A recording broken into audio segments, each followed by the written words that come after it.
Welcome to CallumConnects, 5-minute entrepreneurial inspiration for your day. And our guest today on CallumConnects Micro-Podcast is John Livesay.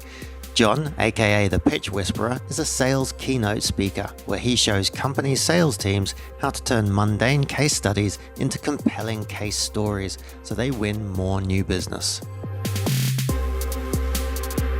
A hurdle I faced as an entrepreneur was when I was hired to be a keynote speaker for Olympus Medical's annual sales meeting, and the pandemic hit and the live event was canceled. And I had to figure out how to work with them to create a virtual keynote talk to over 200 people.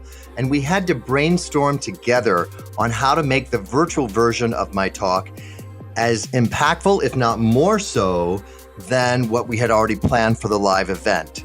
Part of the brainstorming was, how do I figure out a way that they are still going to want to pay me the same value I was delivering live? And secondly, it was all about, what can I do to make this even better?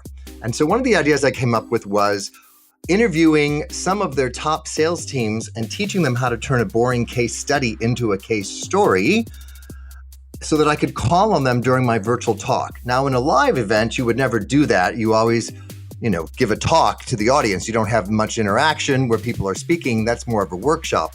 But in this case, I realized it would really customize the virtual talk and keep people engaged. They love the idea.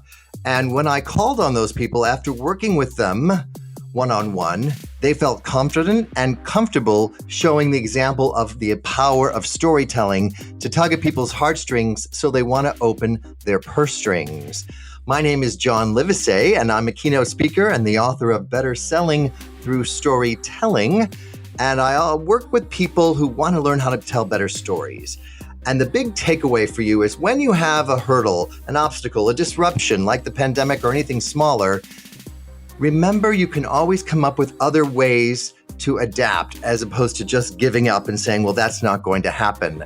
And sometimes it requires a little more extra work, but that extra work really pays off. In fact, I had an online course already in progress that were willing to put their team through. And when that happened, they were able to take all of the case stories that all 200 reps had worked on with me and put them into a repository map. So now all the people can access everyone else's success stories in one place. So sometimes an obstacle or a hurdle looks like it's the end of the road. And if you just take a breath and rethink what else you could do to add more value and come up with a new solution, it sometimes turns out better than you expect. To receive a complimentary copy of the Progressive Partnerships book for entrepreneurs on Kindle or audiobook, plus loads of other goodies at the intersection of investing and small business, go to callumlang.com now.